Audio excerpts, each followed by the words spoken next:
नमस्कार मित्रों। तो भाई, हमारी आपकी आज फिर मुलाकात हो गई।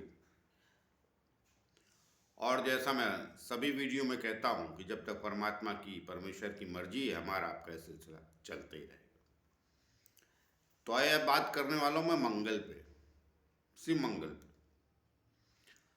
मंगल ग्रह सभी की कुंडली में बहुत महत्वपूर्ण हो जाता है। वैसे तो ग्रह सबके सब महत्वपूर्ण होते हैं। किसकी कुंडली में क्या फर्क, क्या असर डालने वाले हैं, हर व्यक्ति की कुंडली अलग हो जाती है और उसमें हर ग्रह अलग भूमिका अदा करता है, सभी की कुंडलियों में अलग अलग। मगर फिर भी मंगल की प्रधानता इसलिए भी ज़्यादा है कि ये सूर्य के बाद सूर्य राजा है, तो मंगल ब्रह्मांड का सेनापति माना जाता है और साहस और बल का कारक भी है। तो आइए आगे चलें। एक प्रार्थना और करता हूँ कि जिन लोगों ने हमारा चैनल सब्सक्राइब नहीं किया, कृपया कर लीजिए। उससे हमें बल और शक्ति मिलती है जो आप लोगों के द्वारा ही आती, जिससे हमें खुशी मिली है, कहिए शांति, कहिए सभी कुछ प्राप्त होता है। तो आइए बात मंगल की करते हैं। तो मंगल देखिए आपकी कुंडली में और ये मैंने सिर्फ ऊपर मंगल लिखा है और मैंने सारा बोर्ड खाली रखा है। कोई ना राशि लिखी है, न कोई संख्या ही लिखी है। तो ये मैं सभी लग्न के जातकों के लिए बता रहा हूँ। इसमें किसी एक लग्न और एक राशि का कोई विषय नहीं। मीन से लेकर, मेष से लेकर मीन तक सभी राशियों के विषय में मैं ये बात कह रहा हूँ, क्योंकि मैं बात मंगल की उपयोगिता की बात कर रहा हूँ आपकी कुंडली में, मंगल की प्रधानता की बात कर रहा हूँ आपकी कुंडली में। जैसा मैं कहने जा रहा हूँ, कुछ परिणाम अवश्य वैसे मंगल के मिलते अवश्य हैं जीवन काल में। अब कई बार वो आत्मकारक हो जाएगा आपकी कुंडली में, तो जो मैं कहूँगा उसका प्रभाव ज़्यादा हो जाएगा। आपकी कुंडली में कारक भी है यदि कारक भी है तो उसका भी प्रभाव अधिक पड़ेगा, अकारक भी है तो भी पड़ेगा, मगर उनके फलों में फर्क हो जाएगा, जैसा मैं आगे कहने वाला हूँ। सबसे पहले तो आप ये पकड़िए कि ये दो राशियों का स्वामी होता है मंगल, मेष और वृश्चिक का। मेष राशि पूर्व दिशा की स्वामी है और वृश्चिक राशि उत्तर दिशा की स्वामी है। मेष में ये मूल त्रिकोण का भी होता है, स्वाग्रही तो रहता ही, उसी में मूल त्रिकोण का भी होता है। वृश्चिक में मूल त्रिकोण का, वृश्चिक में भी स्वराशि होगा, मगर उसमें मूल त्रिकोण नहीं पकड़ा जाता, इसलिए इसकी प्रधान राशि जो है वो है मेष। अग्नि तत्व भी है मेष राशि और वृश्चिक राशि जल तत्व है। तो ये स्वयं भी ब्रह्मांड का राजा है, माफ कीजिएगा ब्रह्मांड का सेनापति। और ये इसका जो मंगल की दिशा है वो दक्षिण दिशा का स्वामी है। दक्षिण दिशा में ये प्रधान पकड़ा जाता है कुंडली में, इसीलिए दशम स्थान पे मंगल को अधिक बलवान और ताकतपूर्ण माना जाता है। और इसका जो रंग है वो है लाल और इसकी जाति पुरुष है। ये सहायक देवता है कार्तिकेय का, अग्नि तत्व है और अधिपति ये भी क्षत्रियों पे रखता है। तो ये बेसिक बातें हैं। किसी को भी किसी की भी कुंडली जाननी हो या देखनी हो या अपनी ही जाननी समझनी हो, तो हर ग्रह की जो मूलभूत बातें हैं उनको देख के आगे अगर आप बढ़ेंगे तो आप अधिक नज़दीक रह के किसी के प्रेडिक्शन कर सकते हैं, उसके स्वभाव के बारे में, उसके नेचर के बारे में। और ये 3 नक्षत्रों का मालिक है। अब तीनों नक्षत्र का मालिक तो है, तीनों नक्षत्र अलग अलग हो जाते हैं उनके गुण स्वभाव की बात करूंगा तो मंगल का विस्तार रह जाएगा, मगर ये 3 नक्षत्रों का मालिक है। मृगशिरा, चित्रा और धनिष्ठा, इनका स्वामी है ये। अब अलग अलग अंशों पे हर नक्षत्र में रहता है। तो ये तो इसके ब्रह्मांड में आधिपत्य रखता है, अर्थात आपकी कुंडली में इतना सब कुछ तो ये पहले से समेट के बैठा हुआ है, इन चीज़ों पे अधिकार मंगल का। अब आइए इसका स्वभाव क्या है। स्वभाव इसका क्रोधी है, चतुर है, चालाक है और शांत भी, मगर बर्दाश्त की इसकी सीमा है। अगर कभी आपे से बाहर हो जाता है, ये मंगल प्रधान कुंडली किसी के है या मंगल की दशा अंतर दशा में है मंगल, तो फिर सामने वाले का बहुत परेशानी खड़ी कर देता है। ये जनरली कुंडली के सभी भावों में मंगल का अलग अलग फल रहता है, मगर इससे जो त्रिक स्थान है कई बार उसमें भी खराब नहीं कहा जाता, अर्थात मंगल को तीसरे भाव में भी अच्छा माना जाता है और छठे स्थान पे भी इसको अच्छा कहा जाता है। मंगल को छठा मंगल कई बार शास्त्रों में लिखा है कि राजा बनाता है, तो राजा का स्वभाव देता है। हर लगन की कुंडली में कैसा बैठा है वो विशेष बात है, लेकिन अधिकतर 80% छठा मंगल में खराब नहीं मानता है, और मैंने देखा भी नहीं। कुछ विशेष राशियां 1 2 3 हो जाएं विषय, लेकिन ज़्यादातर राशियों में अच्छे ही परिणाम देता है। अष्टम में अवश्य थोड़ा उत्साह का ग्रह है, तो ये अष्टम स्थान पर जाकर कई बार ये थोड़ा शिथिल हो जाता है, तो आदमी को उत्साह में कमी रहती है। 12वें स्थान पर जाकर ये कई बार मैं पहले त्रिक स्थानों की बात बता दे रहा हूँ आपको। 12वें स्थान में जाके कई बार ये थोड़ा सा फैमिली को डिस्टर्ब करता है या शादी विवाह में भी विलम्ब करता है। बाकी स्थानों पर भी मंगल को अच्छा माना जाता है। अब ये तो मैंने बता दिया कि आपकी कुंडली में किसी भी लग्न में कहाँ बैठा है, तो ये जो मैं कहने वाला हूँ उतने परिणाम करीब करीब देता है जीवन काल में।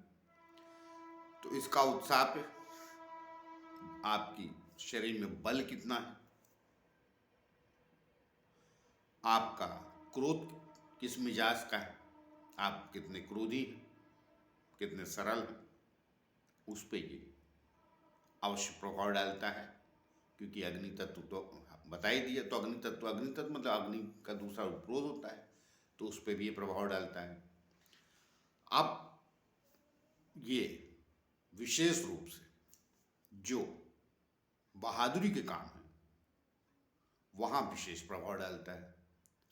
अब अगर आपकी कुंडली में अच्छा बैठा है, कारक है, तो ये आपको कई बार पुलिसमैन, थानेदार, फोर्स में, मिलिट्री में जनरल कर्नल तक लेकर जाता है, साहस लगता है। और अगर खराब बैठ जाता है कई बार लोगों कुंडलियों में, तो चोर डाकू भी इसी से देखे जाते हैं, और स्मगलर भी, अर्थात बुरे कर्म करने वाले भी इसी से देखे जाते हैं, मंगल से ही। अब वो आपकी कुंडली में कैसा बैठा है उसके अनुरूप जो व्यक्ति कुंडली देखेगा वो एस्ट्रोलॉजर उस बात को समझेगा। तो सबको ये बुरा बना देगा जरूरी नहीं, लेकिन सबको ये थानेदार जनरल कर्नल भी तो नहीं बनाता। समानता समान लोगों की कुंडलियों में समान रूप से फल देता है। तो सामान्य रूप से एक्चुअली फल मेरा ये है कि समान रूप से फल नहीं देता है। अगर आप दूसरे भी क्षेत्रों में हैं तो औरों की अपेक्षा आप थोड़े तेज तरार होंगे। घर में भी हैं तो कई बार बोलेंगे लोग, भाई मेरा एक बेटा जो है, 3 बेटों में से एक बेटा ऐसा है, थोड़ा क्रोधी मिजाज का है।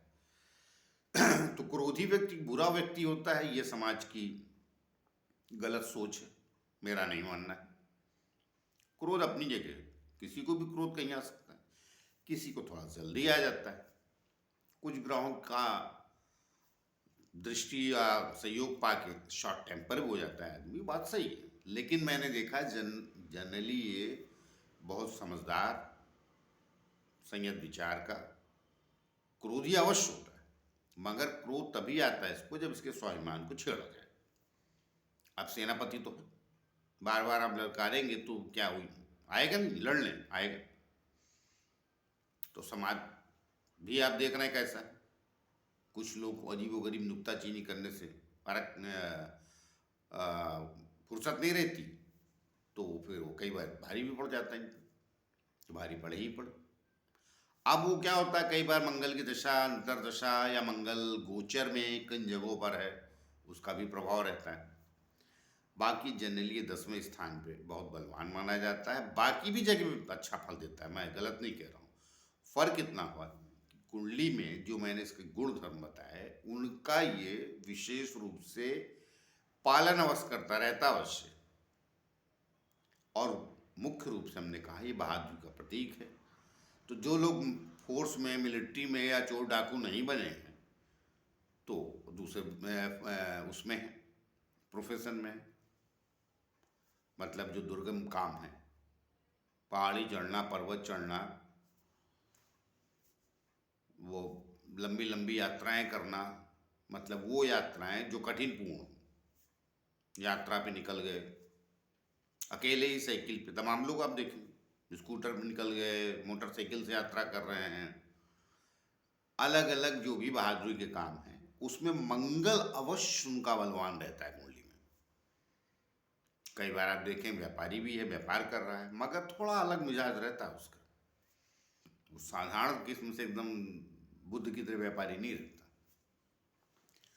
और ये बुद्धि से बहुत चतुर भी होते हैं, क्योंकि सेनापति जब तक रणनीति और राजनीति नहीं जानता है तो वो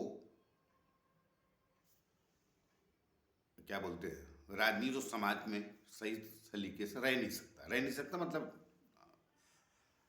तरक्की के लिए नहीं रह सकता। कई बार बहुत अच्छा होता है तो राजनीतिक पटु ये निश्चित रूप से होते हैं। अगर मंगल अच्छा है, आप किसी भी क्षेत्र में नहीं गए तो राजनीतिक पटु होंगे। राजनीति का ज्ञान बहुत अच्छा रखता है, कब कहाँ किसके साथ मंगल को क्या करना है उसे पता रहता है, राजनीतिक भी बनाता है। तो ये सब मंगल के क्षेत्रफल है। तो इन दिशाओं में जनरली मंगल जिनका अच्छा होता है वो लेके जाता है। मैंने कहा ना, यही थानेदार भी बनाता है, ये डाकू भी बनाता है। अब वो मंगल पे कौन से ग्रह की, किस ग्रह की दृष्टि की।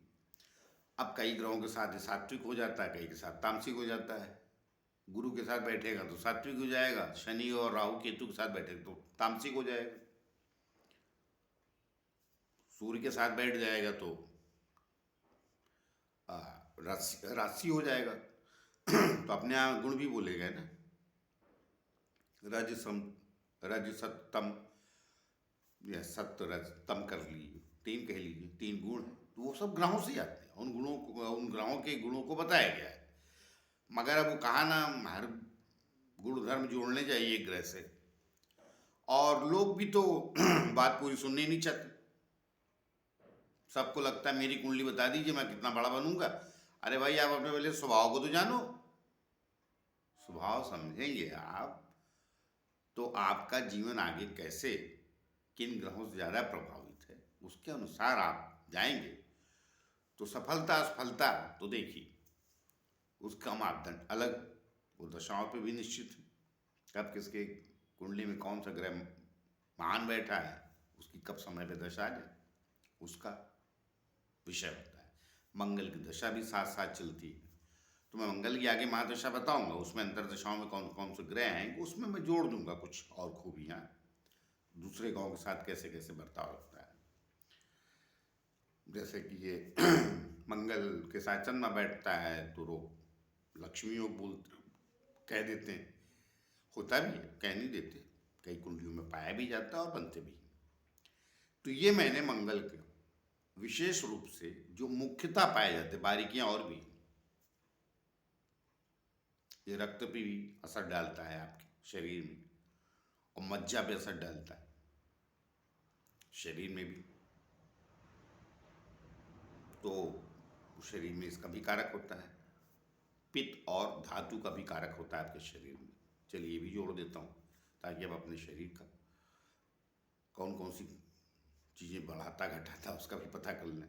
तो पुराने ज़माने में हमारे यहाँ जो ज्योतिषाचार नहीं, आयुर्वेदाचार होते थे, उनको कुंडलियों का अच्छा ज्ञान रहता था, इसीलिए वो जड़ से लोगों की तकलीफें दूर कर पाते थे। उन्हें पता चल जाता था ये बीमारी दिख तो रही है, किसकी वजह से है, ज्योतिष ये जानता, ऐसा वो हमारा आयुर्वेद ये जानता है। मगर आज का मेडिकल सर में दर्द, उसकी दवा दे दी, काहे दर्द है वो उसको जानना ही नहीं, और पता चला उसके वो दर्द खत्म होते होते दूसरा दर्द शुरू हो गया शरीर में। तो विज्ञान बहुत ऊंचाई पे है हमारा, उसमें क्या बोले, कई बार समझा चुका हूँ लोगों को, कह भी चुका हूँ, जिसको जितना समझना है समझ ले। तो ये मंगल के गुण धर्म थे, कहाँ कारक और कहाँ बहुत अच्छा हो जाता है। तो उन स्थितियों में मंगल आपकी कुंडली में परिणाम देता है और उस ऊंचाइयों को फिर दशा में ये पहुंचा देता है। तो आई महादशा की बात मैं मंगल की किसी और वीडियो में करूँगा। आज मैंने मंगल के विषय में बताया। पहले आप ये तो जाने कि आपका मंगल आपकी कुंडली में क्या परिणाम दे रहा है। हमारी सारी बात सुन लीजिएगा, आपका मंगल आपकी कुंडली में कैसा फल देता है, आपके नेचर के पता चल जाएगा। और 9 ग्रहों तो सबका कुछ न कुछ तत्व रहता है। अब वो कौन सा ग्रह आपकी कुंडली में ज्यादा प्रभावी है, उसके ज्यादा उस ग्रह के गुणधर्म के नजदीक हो जाएंगे आप। तो आई बात आज मैंने की मंगल की, आगे बात किसी और विषय को लेके करेंगे।